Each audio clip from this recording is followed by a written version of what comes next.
영순이 여러분 안녕하세요. 랭킹스쿨입니다.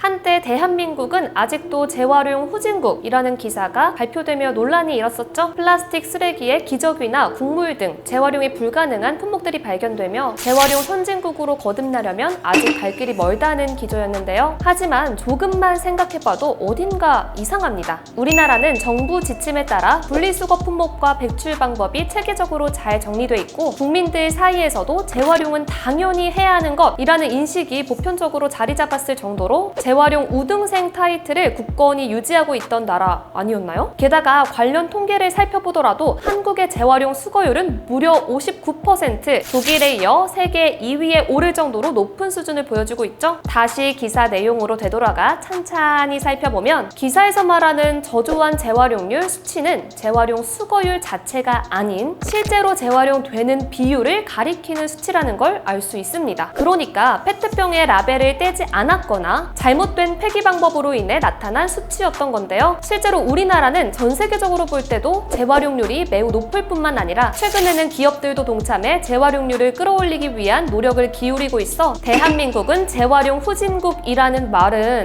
다소 과장 섞인 이야기였음을 다시 한번 상기시켰다고 하죠. 아휴, 실상을 알고 나니 너무나 다행이긴 한데 문제는 아직도 한국이 후진국 수준으로 남아있는 부끄러운 분야들이 몇몇 있다고 합니다. 오늘은 한국이 의외로 후진국 수준인 것 탑 4에 대해 알아볼게요. 4위, 콘돔 사용률. 세계에서 에이즈 환자가 가장 많은 나라 남아공. 실제로 에이즈 감염은 주로 성접촉을 통해 전파되는 만큼 남아공은 36%라는 자국 내 저조한 콘돔 착용률을 개선하기 위해 노력 중에 있는데요. 그런데 이런 남아공보다도 훨씬 저조한 콘돔 사용률 수치를 기록한 나라가 바로 우리나라라는 사실 알고 계셨나요? 지난 2015년 질병관리본부에 따르면 대한민국 18세에서 69세 남성 중 콘돔을 사용하는 비율은 고작 11.5%, 이는 세계 후진국 수준을 기록했다고 합니다. 반면 가장 위험한 피임법인 질외사정은 10년 전보다 19.4%나 증가, 에이즈와 같은 성병을 앓는 환자 수도 매해 증가 추세를 보이고 있다는데요. 아니, 그동안 피임법은 계속해서 진화해 왔는데 콘돔 사용률은 오히려 추락한 이유, 과연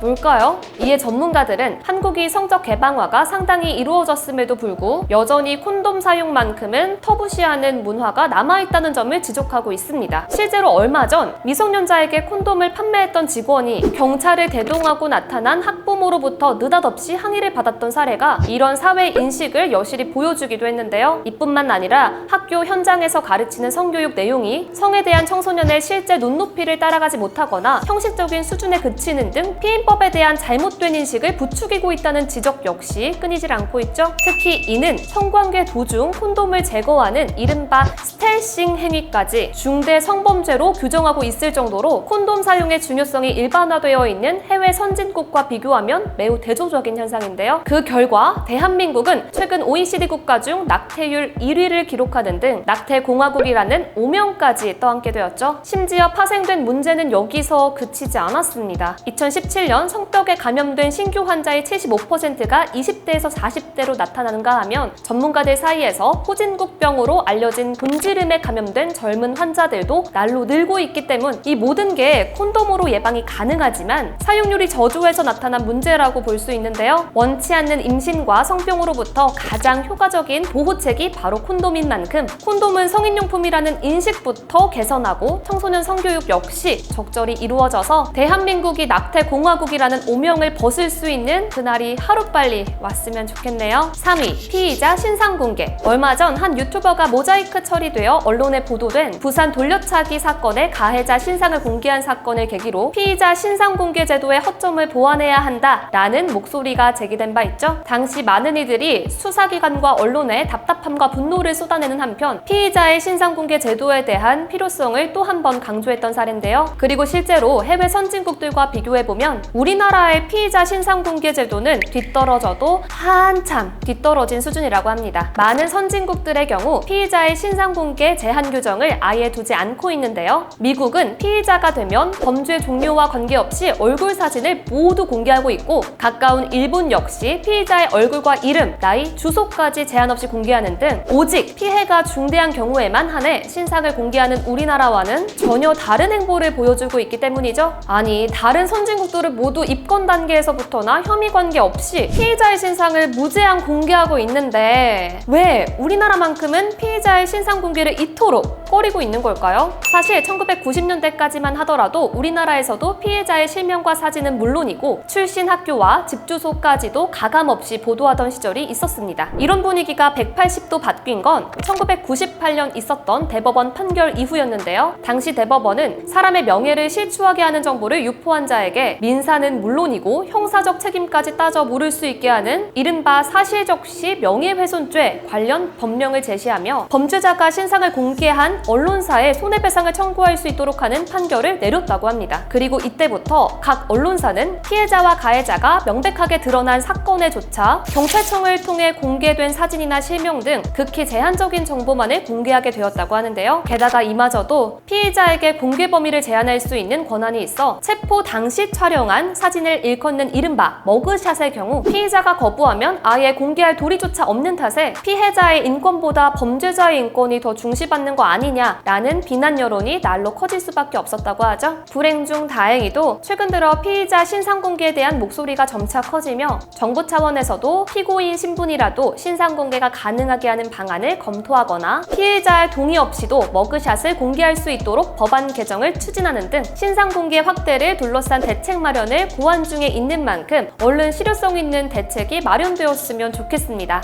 2위, 교통안전. 세계 5위의 자동차 생산국이자 국민 2명 중 1명은 자동차를 보유하고 있을 만큼 높은 자동차 보급률 수준을 자랑하는 대한민국. 하지만 나쁘끄럽게도 교통사고에 한해서만큼은 대한민국이 후진국 수준이라는 사실 알고 계셨나요? 실제로 한국 보행자의 교통사고 비율은 2016년 기준 인구 10만 명당 8.4명으로 이는 OECD 회원국 35개국 중 4번째로 많은 수치라고 합니다. 물론 수치가 더 높은 나라들도 있긴 하지만 이는 대부분의 선진국 평균인 5.5명과 비교하면 1.5배나 높은 수준이었는데요. 그리고 이런 잦은 보행자 사고의 이유에는 다양한 원인들이 지목되었다고 합니다. 2011년부터 간소화된 운전면허 시험제도로 인한 교통사고의 증가, 최근에야 뒤늦게 금지된 적신호 시 우회전에 대한 규정, 그리고 부족한 도로망 등등 여러 가지 이유가 있지만 이 중에서도 가장 결정적인 요인으로 지목된 것이 있었으니 바로 교통안전에 대한 운전자들의 인식 부족이었는데요. 실제로 신호등이 없는 횡단보도에서 보행자가 보이는데도 정지하지 않거나 심지어 보도나 자전거 도로를 침범하는 등 교통약자 보호인식이 미약한 탓에 발생하는 사고들이 매년 끊이질 않고 있기 때문이죠. 그리고 이는 유럽 등 해외 선진국의 경우 차보다 사람이 먼저라는 인식이 늘 깔려 있어 횡단보도가 없는 곳에서도 일시 정지하는 것과는 매우 대조적인 모습이라는데요. 심지어 최근까지도 신호등이 없는 횡단보도를 건너려는 보행자를 위해 차를 멈추는 운전자가 5%도 채 안 된다는 통계가 발표되는 등 대한민국의 저조한 교통안전인식을 또 한 번 상기시켰다고 합니다.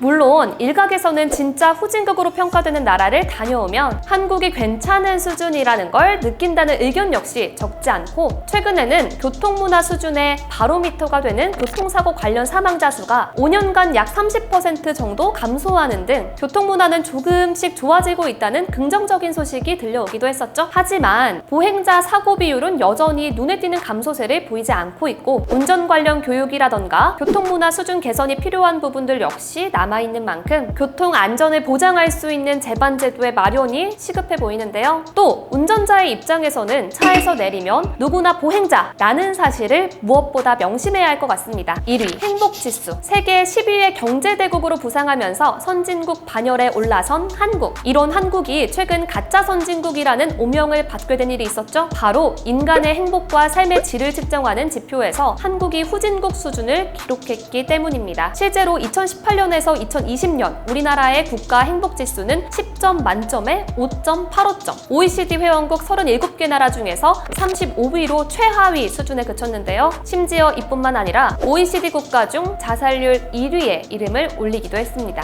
경제는 날로 발전하는데 국민들이 느끼는 행복감은 날로 추락하는 이유, 과연 뭘까요? 여기에도 다양한 의견들이 제시되고 있는 가운데 전문가들은 하나같이 입을 모아 성공만을 행복의 기준으로 삼는 경쟁에 지나치게 집착하는 사회 풍조가 불행을 야기하고 있다고 지적하고 있습니다. 실제로 한국의 경제가 금전적, 사회적 성공을 중시하는 방향으로 발전하는 과정에서 국민 개개인이 느끼는 스트레스도 점차 과중될 수밖에 없었는데요. 특히 고소득 국가들과 비교했을 때도 한국 근로자의 경우 유독 엄청난 양과 장시간의 노동에 시달린다는 통계가 발표되는 등 무한 경쟁의 악순환 속에서 개개인이 느끼는 불만족도 점차 커져갔다는 분석이 지배적입니다. 여기에 더해 많은 사람들이 일자리를 찾아 수도권으로 몰려들다 보니 수도권은 발 디딜 틈조차 없는 포화 상태로 변해가는 데 반해 지방 소멸 현상은 점차 가시화되고 있는 점 또한 문제로 지적되고 있는데요. 이뿐만이 아니었습니다. 지방 소멸이 가속화되면서 고립, 소외감을 느낀 노인들의 자살 문제 또한 세계 어느 나라보다 심각하다는 우려가 새어나오고 있는데요. 결과적으로 경쟁에 찌든 청년 세대들 뿐만 아니라 노인들의 우울감 또한 날로 높아지며 20대와 60대 이상의 인구가 느끼는 우울감 정도가 가장 높다는 수치가 발표되기도 한 대한민국. 한편 이번 조사에서 아시아 행복지수 1위를 당당히 차지한 국가 대만 역시 불과 10년 전인 2013년 당시만 해도 한국과 얼추 비슷한 정도의 행복지수를 갖추고 있는 나라였다고 하는데요. 하지만 최저임금 인상, 근로시간 단축, 부동산 안정화, 일자리 창출과 같은 정책을 통한 대만 정부의 노력이 이어진 덕분에 최근에는 2년 연속 아시아 국가에서 행복지수 1위를 차지하며 우리나라와 점점 격차를 벌리고 있죠. 가까운 아시아 국가의 사례가 있는 만큼 우리나라 역시 경제성장뿐만 아니라 행복지수에도 더 관심을 기울여 국민들이 진정으로 행복해질 수 있는 사회로 탈바꿈할 수 있었으면 좋겠습니다.